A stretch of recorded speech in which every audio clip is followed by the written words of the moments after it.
peers. Some of you are students out there that every student out there has something to bring back to their peers and to their schools, and I hope you guys can get something out of this too. If any of you are interested in getting more the word out to other organizations, we have a kind of a speakers bureau that we take to organizations to speak about methamphetamine and raise the general awareness. So if you know of any groups of parents, groups, business people, service clubs, anybody like that who you think this would be appropriate outlet for, please write them on this piece of paper. And without further ado, I am proud to introduce David Parnell, and I will.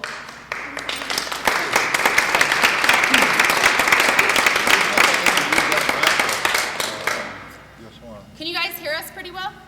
Or do you want the mic? Okay. You can probably hear me pretty good in the back, huh? Okay, I won't use the mic. We can go ahead and turn the lights. I want to tell you a little bit about myself before I get going with my program. I'm a recovered meth addict, recovering alcoholic, and an ex-convict. I'm also the husband to a wonderful woman named Amy and the father of 7 beautiful children. I come here to talk to you about methamphetamine. I'm going to mention a couple of different drugs tonight, but my program is mainly geared for the drug meth. I believe it's one of the most addictive and the most destructive drugs that our country's ever seen. Addiction is addiction. It'll all kill us if we abuse it long enough and hard enough. It just seems like meth kills a lot faster than a lot of the other drugs do. Meth goes by many different names. We call it crank, crystal, ice, speed, go fast, and many more nicknames that we've given this drug. It really depends on what part of the United States you live in, depends on what they call it. For example, where I live in Tennessee, we call meth crank, but not far down the road from us in Missouri, a lot of areas over there, they call it go fast. It's all methamphetamine. Meth comes in many different colors. This is some yellow meth. This is a crystallized form of the drug. Some of the purest and most potent form of the drug. But when we say it's the purest form, we don't mean that it's pure as far as it not being harmful to the human body. There's no such thing as a meth that's not harmful to the human body. This is some pink meth and some white meth. I'm just trying to give you an idea of how many different colors this drug may come in. I've seen it when it was bluish and greenish, even when it was brown and looked like coffee grinds. It doesn't matter what color it is, it's all meth, and it definitely will kill that user. It's so potent, it doesn't matter how we get this drug in our system. As long as we get it in our bodies, this drug will get you high. You can smoke it, snort it, inject it, orally eat it. Don't set your open drink around somebody you don't trust, because they can take a scoop of this drug, put it in whatever it is you're drinking. It works just as good drinking it as it does smoking it or snorting it. But smoking seems to be one of the most popular ways that people use it though, because they get off a lot faster smoking it than you do snorting it or eating it. This girl here is smoking with a glass pipe. They usually get these glass pipes from these little rose jars out of a regular convenience store. People also take a light bulb and turn that into a glass pipe. Where I live in Tennessee, they usually smoke their meth on a piece of tin foil, just like this guy's doing. They put the dope on the tin foil, put some heat to it. As it starts melting, it puts out the smoke. They suck the smoke up with some kind of hard, hollow plastic, like this guy here is using a big ink pen he's taking apart. That's the most common thing, because the straw, the heat is so intense it'll melt the straw down too quick, so they use some kind of hard, hollow plastic. I tell parents, when you're looking through your kids' rooms looking for drug paraphernalia, and I do promote searching the kids' rooms, not to invade on their privacy, but to love them enough to check on them. Because the parents are usually always the last ones to find out about the kids' drug use. And if we can catch people in the early stages of any addiction, a lot of times we can get them help and get them treatment and end up saving their life a lot of times. Look for things like those glass pipes. Also, if they're snorting their meth, you know, look for some kind of hard surface, like maybe a mirror or razor blade. That the razor blade or a knife, and it still may have some residue on the edge of that blade. Also, you may be looking for a little short piece of straw or a rolled up dollar bill. If they're eating their meth like I used to eat mine, basically all you can look for is the empty baggies with the residue still in it, or the dope itself. I used to take my meth and I'd take a big scoop of it, put it in a piece of toilet paper, wad it up like a ball, like a little peel, and I would just swallow it with some Pepsi. If they're shooting their meth up like this guy's shooting his up, you want to look for the needles, some kind of cord or rubber hose they're using to tie their arm off with. But more importantly, you're looking for a spoon that will be blackened on the bottom. As you can see, this guy here is definitely killing himself by putting that needle in his arm. And more than likely, if he hasn't stopped shooting up by now, he's probably dead because this is a pretty old photo. And in some areas of the United States, shooting up meth is probably the second most popular way behind smoking it for a person to be able to use it. One of the problems we have with this drug spreading across around the world like it has, and it's really a worldwide epidemic. I've done things in Berlin, Germany, New Zealand, Australia. I just did a magazine interview just a month ago out of a country called Czech. I didn't even know where that was at. My wife said it was somewhere over by Germany. I've been to London, England last year. When I was using, I didn't realize that meth was all around the world. But this is really a worldwide epidemic, I believe. One of the problems is not only that it's so addictive, it's so easy to manufacture. You can go to about any local hardware store, get most of the chemicals you need to make it, the main ingredient being in cold medicine, plus the internet has helped spread the problem. There's thousands of recipes on the internet on how to manufacture meth, but a lot of them recipes are wrong. They either have steps missing or steps that are backwards, and when you got young people dealing with these kind of explosive chemicals, they need to make sure they have the steps right. They'll end up like this guy. He blowed himself up in his home. Here's another one that blowed himself up, and another one. Even when they got all the steps right, all it takes is just one mistake to cause that explosion. This house here caught on fire, the parents made it out, but 2 little children ended up burning up in the home. It can be something as simple as them lighting a cigarette in a room that's not ventilated very well, or sweating real heavy on the lithium strips we use out of camera batteries because lithium and moisture are such a bad combination. This guy here had a small explosion in his kitchen. It didn't kill him, but it did burn him very bad. Here's another one that had a small explosion we call a flashback. He's actually one of the luckier ones. All it did to him was peel the outside of his hand off. You see the fingernails made over here on the right-hand side. On his left-hand side is what's left of his hand. My program is a very graphic program, but it's a real program. Everything I show you is real. I don't try to glamorize the drugs. I just try to lay it out there and tell the truth about it and the results of what happens to people fooling around with these kind of poisons. And I'm not trying to make a small deal out of this guy getting his hand, the outside of his hand blowed off, but he is very lucky. I'll show you why I say that in just a second. Here's another one that got burnt. This one here didn't actually get burnt from a fire. This guy spilled some of the chemicals on the outside of his hand that we use in the process of manufacturing meth. And you can see what those chemicals did to the outside of his body. Well, these chemicals are doing the same thing to the inside of us users' bodies. As we put these drugs in our system to get high, these drugs are just slowly eating us alive. Here's why I said the first guy was so lucky, because this young man here wasn't near as lucky. He was cooking in the bathroom of his trailer. He had an explosion. It blew him into the bathtub and it burned him alive. Here's another one that made one mistake cooking meth. It was the last mistake he ever made in his life.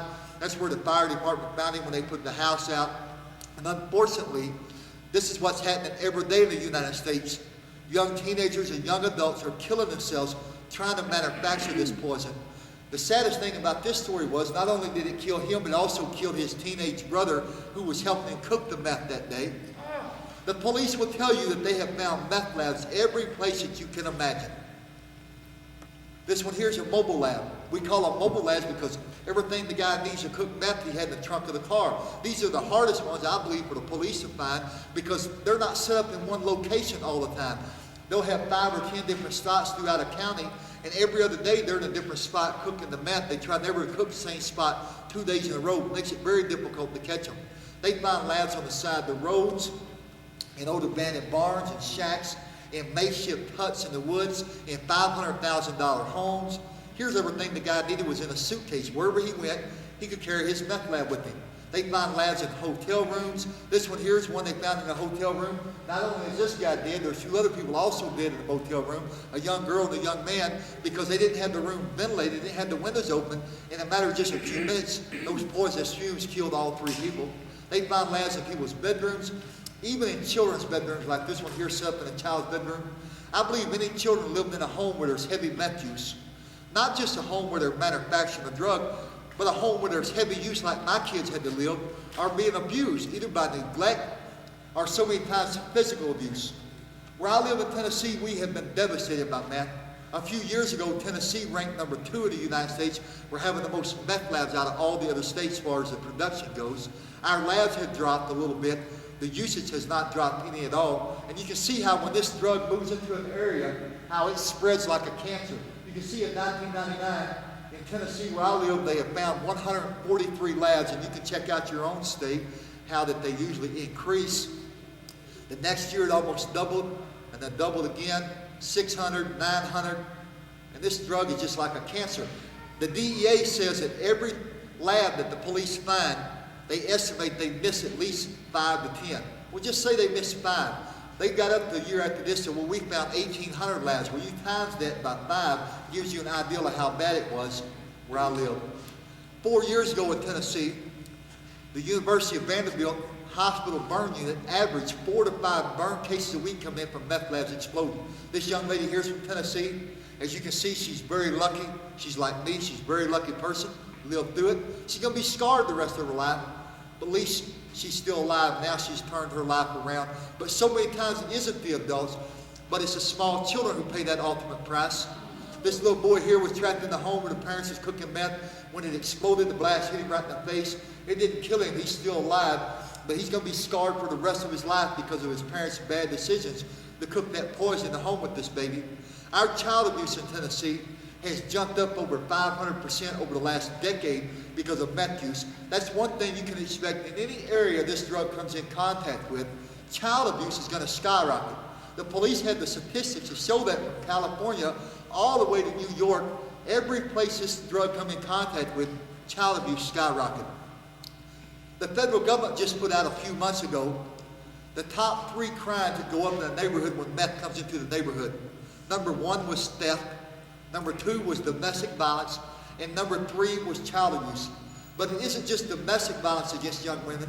It's also sexual violence that always go up. I was in Wisconsin in the county 3 years ago doing programs.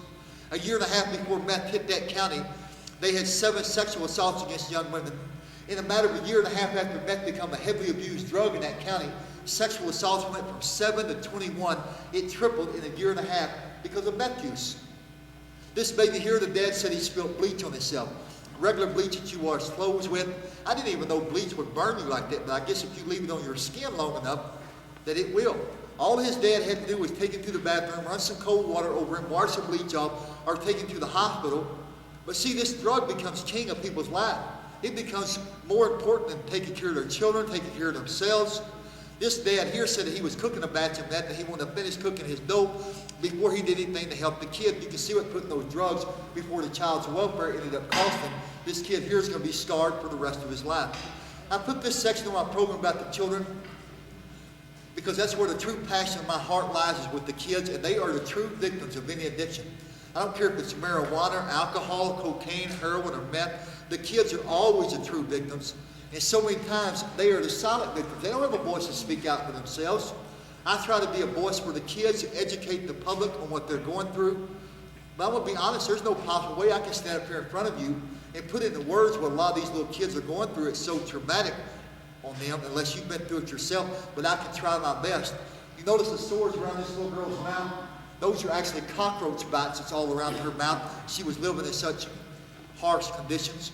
I believe we live in the greatest country in the world, but yet in our country, every year, hundreds of kids are being raped and murdered by people around them.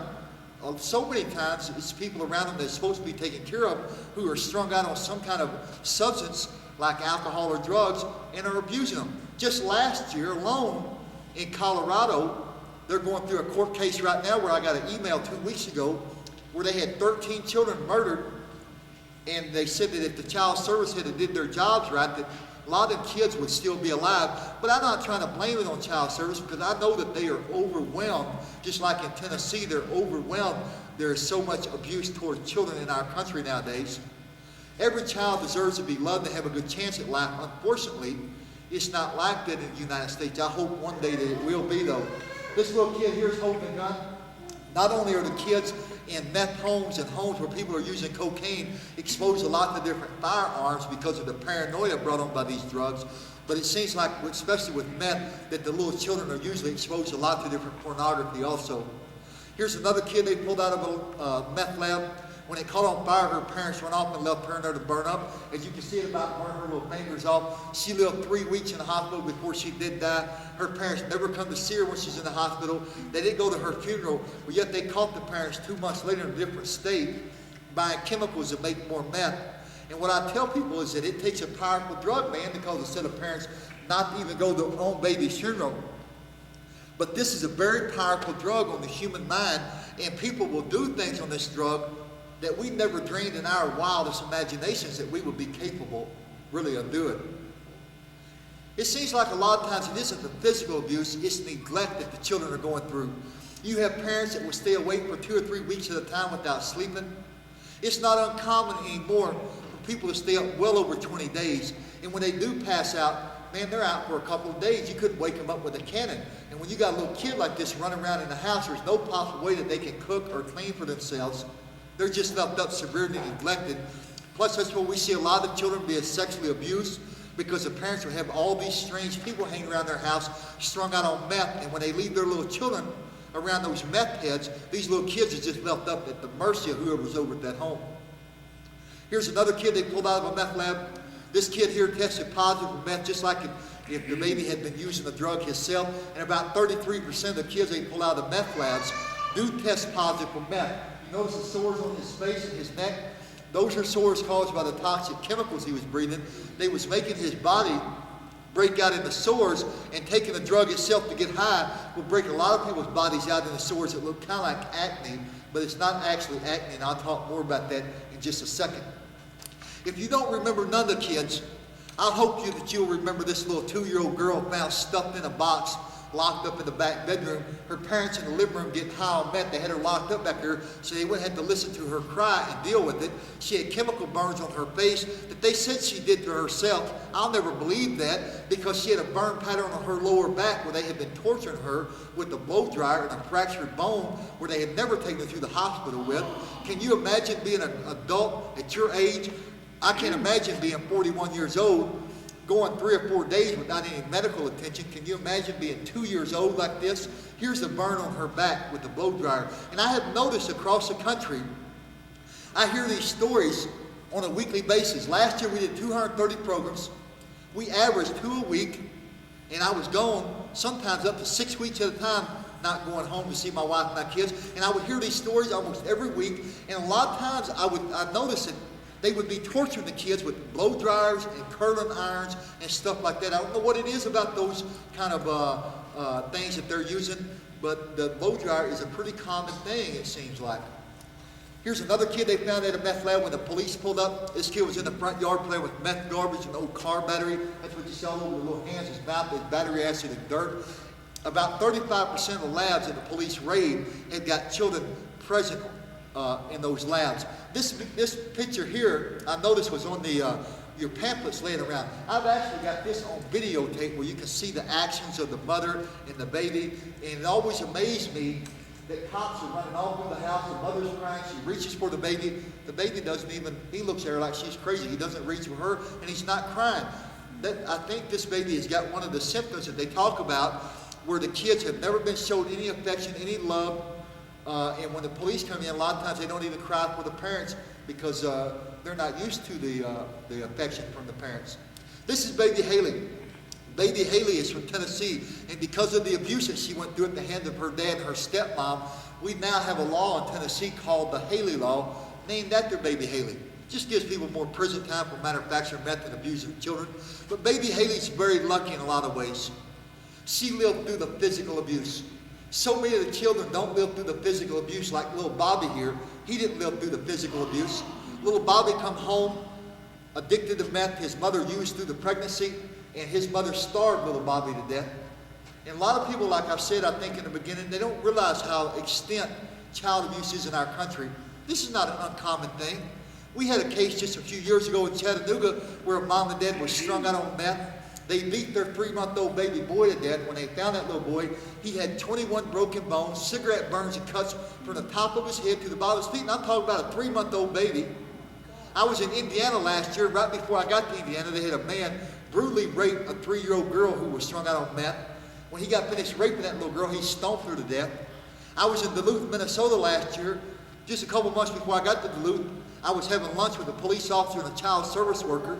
They told me, they said, right before you got here, we arrested a mother strung out on meth who was prostituting out her 1-year-old daughter to get money to buy meth. And my first question to him was, did she have any customers? I could not believe anybody, whether it's a grown man, a young man, or anybody, would buy a 1-year-old girl to rape her. And they said at least 3 that we knew of, and 2 of those was repeat offenders. These are the kind of hell that kids are living through in our country because of drug and alcohol addiction. When they say that it's a victimless crime, that it only affects the users, they don't know what the heck they're talking about whenever they say stuff like that. Let them go tell little Bobby that, oh, I forgot little Bobby's dead. They can't tell him that. I hope one day, when I get to heaven, I can tell little Bobby, I got his picture from a guy named Ron Mullins, works with Homeland Security. And me and Ron Mullins share the same thoughts on this. We both hope that we can tell little Bobby one day when we see him, we told as many people as we could about his story, in hopes in some way his death wouldn't be in vain, and maybe it would help another kid somewhere. Let's get back to baby Haley. This is what baby Haley looked like when they brought her to the hospital. You can see from her elbow all the way around, there's not a spot on her little body that don't have a bruise where they was beating her. And as you can tell, I get pretty passionate about the child abuse, because like I told you at the beginning, that's where the true passion in my heart lies. They had a couple other kids in the home, but they wasn't beating on them kids like they was the baby, because they was afraid the teachers would see the bruises and turn them into the police. So they took most of their anger and frustration out on the 3.5-year-old who wasn't in school. The doctors had to reconstruct her ears, her cheekbones, her nose, and her mouth, and they had to surgically open her eyelids because the parents had chemicals set up in a spray bottle. When they wanted to torture the baby, they'd make her stand there and they'd spray those chemicals directly in her eyes. When they brought her into the hospital, both her eyes was matted shut. This is what she looks like today. She's more beautiful than ever. Her dad, if he's lucky enough to live to be an old man, he's going to die in our Tennessee state prison system for what he did to this baby, thank God. They give him 95 years. He'll never get out. The stepmother, they give 20 years. This is a picture of her sitting in the governor's lap. This is our Governor Bredesen when they were signing a law into effect named after her. You know, the youth come to us, want to know what we're going to do about a society that hurts so many of them. And this was actually quoted by Franklin D. Roosevelt in 1936. That question has never been answered. In some areas, child abuse is far worse now than it ever was in 1936. Here's some of the conditions that children had to live in my neighborhood and all over the country because of meth. Very harsh conditions. When people first get on this drug, it seems like that they're pretty productive because it is a stimulant. We even call a lot of functional addicts. They're able to go to work. Some of them will even work on their places. Some will even overgroom themselves, especially young women I've noticed constantly brushing their hair and stuff. But once this addiction really gets a hold of a person, they no longer care what they look like. They don't care what their places look like. All they really care about is just getting high. This home here had 4 kids that lived in it. At night, the kids would walk across that garbage and go lock themselves in the back room because so many rats came out in the house after dark. The children were scared to leave that back bedroom. Here's another home where 3 little kids slept on this mattress. The only problem was the users in the home was hiding their used needles up under the mattress where the baby slept. For some reason, a lot of times the drug users think if they hide their drugs and their paraphernalia in the kids' bedrooms, that if the police raid the house, that they won't find the dope in the kids' rooms. It's such a common thing where I live that my sheriff said when he raids a house looking for drugs, if the people have children, he said the first place we go look for the dope is to the kids' bedrooms, to the baby bags, because it is such a common thing. This is a refrigerator from the first house with all the garbage. As you can see, the 4 children was absolutely starving to death. I remember a few years ago, my refrigerator used to look empty like that quite often. I hate it when people say marijuana is not an addictive drug. It's a very addictive drug. I smoked it for 23 years when I could smoke it. I had cravings for it. It wasn't as bad as the cravings I had for cocaine or meth, but I nevertheless had cravings for that drug. I know my dad, he thought they should legalize marijuana. He said he didn't think it was addictive, but yet when he didn't have a joint, he was about as mean as a snake, and he usually took it out on us kids. We couldn't wait for him to smoke a joint so he could calm down. But I'll never forget asking my dad one time, I said, well, how long have you been smoking if you don't think it's addictive? He said, 35 years. He said, but I could quit anytime I wanted. I thought, man, that's the craziest thing I ever heard in my life. It is a very addictive drug. It's not a killer drug like most of drugs. I'm not going to sit up here and try to tell you something that I don't believe is true, but what makes marijuana a killer drug is 80-90% of heroin addicts and cocaine addicts started out on marijuana and moved up those harder drugs. I'll never forget one time my wife told me, she said, we're out of food, the babies are out of milk. She said, go buy the kids a gallon of milk. I told her, I said, I'm not buying the kids no milk. I said, call the grandparents, let them pick her up some milk. I said, all I have in my pocket is $30 and I'm out of marijuana. I took that last $30 and bought me a bag of marijuana. And I tell people, if that's not addiction, that a guy would do something like that, there's no such thing as addiction. Every pound of methamphetamine produced creates 5 to 6 pounds of toxic waste that go into our environment. These people was dumping it in their backyard. When they seen the police pulling up, they told the poor kids to go out the back door of the trailer and hide under the trailer. They didn't want the police to see how starved the children was. The only problem was the trailer had a busted sewage line, and that's where the police found those kids, laying up in the middle of that raw sewage because they were scared to death of their dad because of violence he witnessed in the home by him. They've done anything he told them. Just like my kids were scared to death of me because of violence they witnessed me do to people in front of them and to their mother, I'm sure they've done anything I told them. One thing I noticed about meth users, every one of them I've ever seen become more aggressive and more violent when they got on this drug than they was before they started using. Now, I'm not saying they're going to become a killer. I'm just saying they become more aggressive and more violent than they was before they started using. Our first meth murder case in the state of Tennessee over a decade ago, we've had a meth problem now for about 15 years or so. Our first meth murder case that they investigated was a young man. When the dope deal went wrong, he kidnapped 2 people, tortured them for days, mutilated their bodies, and threw them off in a lake there in Tennessee. When they caught that young man, they couldn't believe he was the one that committed a murder like that. They said 6 months earlier, everybody that knew him said he was the one of the nicest, quietest, most meekest boys in our community, or in their community, I mean. And in a matter of 6 months of heavy meth use, that nice, quiet, meek boy became a killer, and you never know who this drug is going to affect like that. Here's another home with 3 kids. You can see the dog species laying all over the floor. There's not a word in the English language or any other language bad enough for me to describe the conditions a lot of children are forced to live in nowadays in our country because of drug addiction, especially meth. Very harsh conditions. These are not only harsh conditions on a child, these are harsh conditions on an adult or a child. But at least 35% of these pictures I'm showing you here have got children present, and a lot of times the kids start blaming themselves for the way they're being treated. I'll never forget my daughter telling somebody in a TV interview one time, she said, I didn't think that my mom and dad loved me and the rest of the kids anymore because of the way that they was treating us. And she was actually blaming herself. We all know it ain't the kids' fault. It's the adults who make the conscious decision to put these poisons in their bodies. Here's a home where the users was hiding their methamphetamine in a baby sippy cup. You know, a little kid finds it, they're not going to know that's meth in that cup. They're going to pick it up, try to drink it, end up killing themselves.